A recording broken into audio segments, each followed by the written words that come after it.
Pemirsa, Presiden Prabowo langsung memerintahkan Kementerian SDM per hari ini 4 Februari untuk berjualan seperti biasa sambil kemudian para pengecer ini akan dijadikan sub dari pangkalan yang telah ada. Pernyataan Prabowo disampaikan melalui Wakil Ketua DPR RI, Sufmi Dasko Ahmad.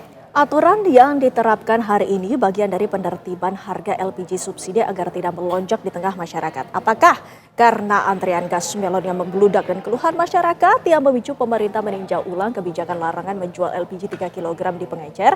Sudah bersama kami anggota Komisi 12 DPR RI dari fraksi Gerindra, Ramson Siagian, dan juga pakar kebijakan publik UNPAD, Profesor Didin Muhafidin, yang saat ini sudah bersama kami di studio. Selamat sore Bapak-Bapak. Selamat sore, Indi. Ya. Langsung saja ini kita ingin menanyakan kepada Bang Ramson yang mewakili rakyat sebagai perwakilan rakyat. Rakyat ada yang marah, ada yang kecewa, ada yang sedih, bahkan lelah karena kesulitan untuk mencari gas LPG 3 kg sebelum akhirnya Presiden Prabowo Subianto ini turun tangan. Bagaimana ini, Bang? Sebenarnya stok LPG sangat cukup. Karena kuota untuk 2025 8,17 juta metrik ton. Juga untuk kabupaten untuk Provinsi Banten sekitar 400 sekian ribu metrik ton. Juga untuk Jakarta sekitar 400 ribu sekian ton. Jadi nggak ada masalah soal stok. Ini masalahnya mungkin Pak Menteri SDM sewaktu sekitar Januari ada temuan-temuan yang di lapangan atau mungkin di pengecer atau ada keluhan harganya rada tinggi sehingga terlalu reaktif langsung membuat kebijakan melarang pengecer untuk mendistribusikan atau menjual LPG 3 kg. Terus diminta agar langsung pangkalan. Memang selama ini pangkalan itu menjual langsung ke konsumen dengan membawa KTP karena sistem Pertamina sudah cukup bagus, cuman sekian puluh % bisa dijual ke pengecer. Jadi memang ada daerah-daerah tertentu kalau jauh dari pangkalan mereka datang ke pengecer, apalagi di Jakarta sama di Banten. Jadi sehingga udah di stop pengecer, akhirnya sulit mereka mendapatkan, seakan-akan langka. Sebenarnya tidak langka, ada stok. Cuman itu seharusnya kalau Menteri SDM membuat kebijakan untuk melarang pengecer, harus disiapkan solusi dampak dari kebijakan tersebut. Itu sebabnya Bapak Presiden Prabowo sudah mengambil keputusan sangat bijak, rakyat sangat senang karena sebelum siap solusi terhadap dampak suatu kebijakan, jangan langsung dipaksakan kebijakan tersebut.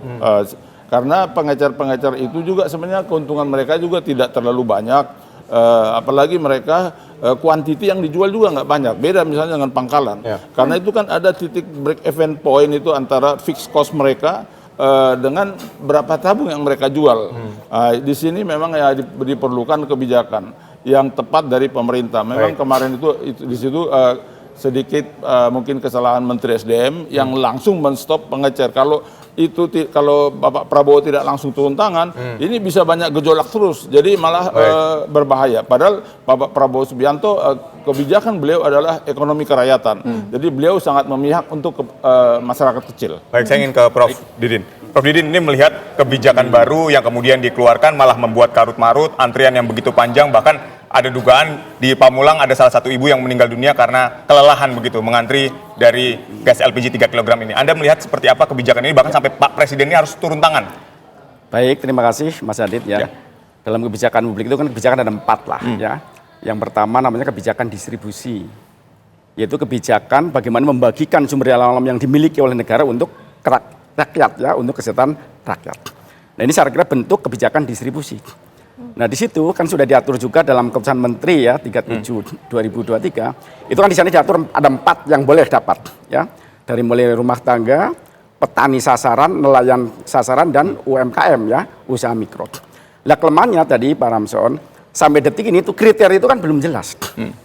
Rumah tangga itu siapa? Petani sasaran itu siapa? Nelayan sasaran itu siapa? Ya, termasuk usaha mikro itu siapa? Nah ini yang akhirnya pasti menimbulkan carut marut. Karena boleh jadi tadi ya ketika pengecer menjual kan biarpun dalam aturan diminta KTP Tapi bagi pengecer kan yang penting dia laku. Betul. Ya, nah ini ketika yang penting dia laku, jangan-jangan yang tidak berlakon akan dapat jatah. Nah maka menurut hemat kami, mestinya dari awal pendataannya harus betul-betul clear. Kan ada sasaran kan ada 31 juta Mbak Winnie ya, 31,5 juta. Itu siapa? Gitu. Mestinya kalau kayak orang beli di pom bensin pakai Pertalite, kan pakai barcode. Orang bawa barcode baru kasih. Bawa barcode kasih. Nah itu mungkin akan meminimalisir lah minimal ya gejolak yang sekarang ini terjadi. Sebenarnya sistem kontrol Pertamina itu cukup baik. Jadi yang bisa memperoleh LPG 3 kg dari pangkalan itu yang ada KTP-nya. Dan itu kuota buat rumah tangga itu 15 tabung per bulan. Untuk usaha mikro seperti dorong bakso itu 25. Termasuk juga ada untuk petani sudah ada. Jadi udah ada sistemnya sebenarnya udah jalan. Cuman sebahagian memang melalui oleh pangkalan diserahkan atau dijual ke pengecer. Karena ada di daerah-daerah mereka itu jauh ke pangkalan, jadi membelinya ke pengecer. Kalau seperti di Jawa Tengah udah bagus sistem ini pengecernya. Jadi dikumpulkan KTP-KTP di sekitarnya, misalnya ada 10 orang ya langganannya, KTP ini dibawa ke pangkalan. Jadi itu dibawa lagi ke warung dia, baru dibagi itu tabungnya. Artinya dia seperti transporter, karena waktu itu belum ada solusi dari Menteri SDM atau dari Pertamina. Tahu tiba-tiba dilarang pengecer. Kalau sekarang nanti dengan sementara diproses instrumen sub pangkalan, tetap pengecer jalan ini sudah sangat baik kebijakan Bapak Presiden Prabowo. Karena kalau masuk kepada sub pangkalan, para sub pangkalan tuh harus di training mengenai menggunakan ini digital. Karena ini merchant aplikasinya langsung lapor nih berapa yang dijual semua. Jadi sekarang memang kontrol dari Pertamina cukup bagus. Jadi setiap pangkalan itu bisa tahu jualnya ke siapa aja. Jadi udah langsung itu online langsung ke Pertamina. Jadi baik juga ke agen dan Pertamina. Sebenarnya udah cukup bagus. Cuman jatahnya pengecer ini tetap ada. Ini yang di stop, makanya ada gejolak, apalagi mungkin di Provinsi Banten sama di Jakarta. Di situ di sini gejolak terjadi, langsung menjadi opini publik kan. Apalagi di sini TV banyak, dekat-dekat, medsos apa semua. Jadi makin resah juga ini masyarakat. Padahal sebenarnya kalau stok LPG itu ada. Jadi soal terlalu cepat Menteri SDM menstop pengecer tanpa disiapkan solusi. Lantas terhadap Bang dampak Ramson, itu. sebenarnya penyimpangan itu terjadinya di mana sebenarnya? Apakah di pangkalan ataupun di pengecer? Kalau penyimpangan itu mungkin yang dikeluhkan oleh mungkin diangkat waktu itu di masyarakat, harga di pengecer ada yang tinggi. Ya mungkin ya karena dia kan bebas menentukan harga. Nanti memang kalau udah saya dengar dari Pertamina idenya sub pangkalan, ini nanti bisa ditentukan dia misalnya memperoleh keuntungan dikasih spelling aja.